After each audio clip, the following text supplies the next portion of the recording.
ঘোষিত কর্মসূচি অনুযায়ী টেট 1 ও টেট 2 পরীক্ষায় উত্তীর্ণ বেকার চাকরি প্রার্থীরা বুধবার আবারও নিয়োগের দাবিতে রাজধানীর শিক্ষা ভবনের সামনে বিক্ষোভে সামিল হন। এদিন তারা শিক্ষা ভবন ঘেরাও করে শিক্ষা দপ্তরের উদ্দেশ্যে একটি ডেপুটেশনও প্রদান করেন।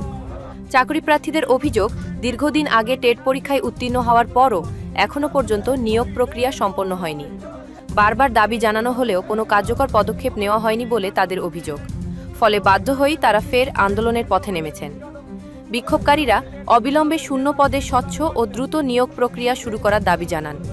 পাশাপাশি শিক্ষা দপ্তরের কাছে স্পষ্ট সময়সীমা ঘোষণা করে নিয়োগ সম্পন্ন করার রোডম্যাপ প্রকাশেরও দাবি তোলেন তারা। ডেপুটেশন গ্রহণের পর শিক্ষা দপ্তরের পক্ষ থেকে বিষয়টি বিবেচনার আশ্বাস দেওয়া হয়েছে বলে আন্দোলনকারীরা জানান।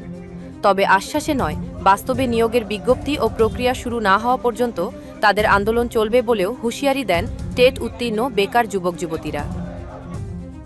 তখন আমাদেরকে আগস্ট মাস টাইম দেওয়া হয়েছিল যে আগস্ট মাসের মধ্যে আমাদের মেরিট লিস্ট আউট করা হবে, কারণ তখন কিছু প্রবলেমস টিআরবিটি জানিয়েছিল যে এনআইএসের এবং আরও কিছু কেসের নাকি কিছু প্রবলেমস আছে।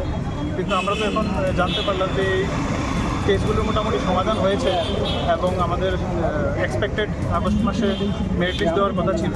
কিন্তু এখন রিসেন্ট যখন আবার একটা ওভারল্যাপিংয়ের কেস আমরা জানতে পারলাম, তো সেটার কারণে নাকি এখন আবার আরও পিছিয়ে যাবে। তো এইভাবে করে তো আমাদের প্রায় আজকে 1 বছর 2 বছর মানে নোটিফিকেশান থেকে শুরু করে আজ অবধি প্রায় 2 বছর কমপ্লিট হয়ে গেল এবং লাস্ট 1 ইয়ার ধরেই আমরা এরকমভাবে আন্দোলন করছি। কিন্তু কোনো তো আমাদের রিক্রুটমেন্টের কোনো কিছুই এগিয়ে যাচ্ছে না, আমাদের প্রসেস থেমে আছে। যেদিকে আমরা দেখতে পাচ্ছি যে রাজ্যের বিভিন্ন স্কুলে শিক্ষক স্বল্পতা রয়েছে এবং প্রতিদিনই কোনো না কোনো স্কুল ছাত্রছাত্রীরা রাস্তায় বসে ওরা ধর্ণা দিচ্ছে। যে জায়গায় আমাদের গভর্নমেন্ট এবং টিআরবিটি আমি সবাইকেই বলতে যাবো যে অতি সত্বর যেন আমাদের নিয়োগ করা হয়।